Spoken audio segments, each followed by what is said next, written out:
जहां सुगंधा नाम की एक विधवा महिला अकेली रहती थी।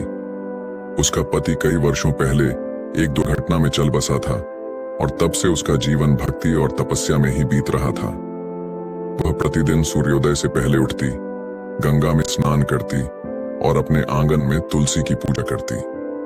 गांव के लोग उसकी निष्ठा की सराहना करते, परंतु विधवा होने के कारण समाज ने उसे एक अलग दृष्टि से देखना शुरू कर दिया था। वह सब कुछ सहती रही क्योंकि उसे संसार से अधिक ईश्वर की भक्ति पर विश्वास था। एक दिन गांव में एक साधु महात्मा का आगमन हुआ। वे गेरुआ वस्त्र धारण किए हुए थे। उनकी लंबी जटाएं और तेजस्वी आंखें देखकर लोग समझ गए कि वे कोई सिद्ध महापुरुष हैं। साधु शिव मंदिर के पास ठहरे और वहां आने वाले श्रद्धालुओं को उपदेश देने लगे। वे जीवन के गूढ़ रहस्यों, आत्मा की अमृता और भक्ति के महत्व पर प्रवचन देते। सुगंधा भी मंदिर जाती और साधु के उपदेश सुनती। उनकी बातें उसके हृदय को छू जाती। वह उनकी शिक्षाओं को आत्मसात करने लगी और पहले से अधिक शांत और संतुलित हो गई। अब वह पहले की तरह दुखी नहीं रहती थी, बल्कि उसे अपने अकेलेपन में भी एक सुखद अनुभूति होने लगी थी। गांव के कुछ लोगों को सुगंधा का यह परिवर्तन अच्छा नहीं लगा।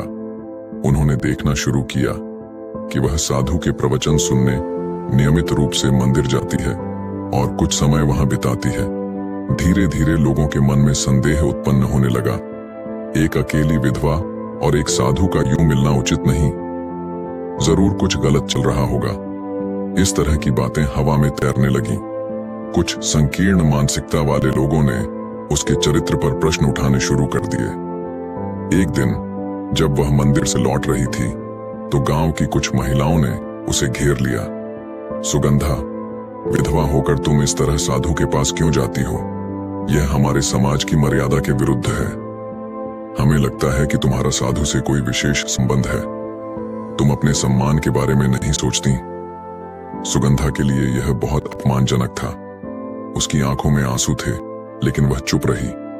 वह जानती थी कि उसका मन पवित्र है और उसने कभी कोई गलत काम नहीं किया, परंतु समाज को यह कैसे समझाया जाए? वह तुरंत साधु के पास पहुंची और उन्हें पूरी बात बता दी। साधु मुस्कुराए और बोले, बेटी, संसार की यही रीति है। जो भी सत्य और धर्म के मार्ग पर चलता है उसे दुनिया तिरस्कार और अपमान से नवाजती है, परंतु तुम सत्य से मत डगमगाओ। सुगंधा ने कहा, परंतु लोग तो मुझे चरित्रहीन कह रहे हैं। यह सहना बहुत कठिन है। साधु ने शांत भाव से कहा, यदि कोई तुम्हें पत्थर मारे तो क्या तुम उन्हें फूल दोगी? सुगंधा बोली, नहीं स्वामी, मैं भी पत्थर मार सकती हूं। साधु मुस्कुराए, यही तो संसार की भूल है। यदि तुम भी क्रोध और प्रतिशोध में बह गईं, तो फिर तुम में और उनमें क्या अंतर रहेगा? सुगंधा को यह सीख समझ में आ गई। उसने निश्चय किया कि वह किसी की बातों की परवाह नहीं करेगी और अपने धर्म पर अडिग रहेगी।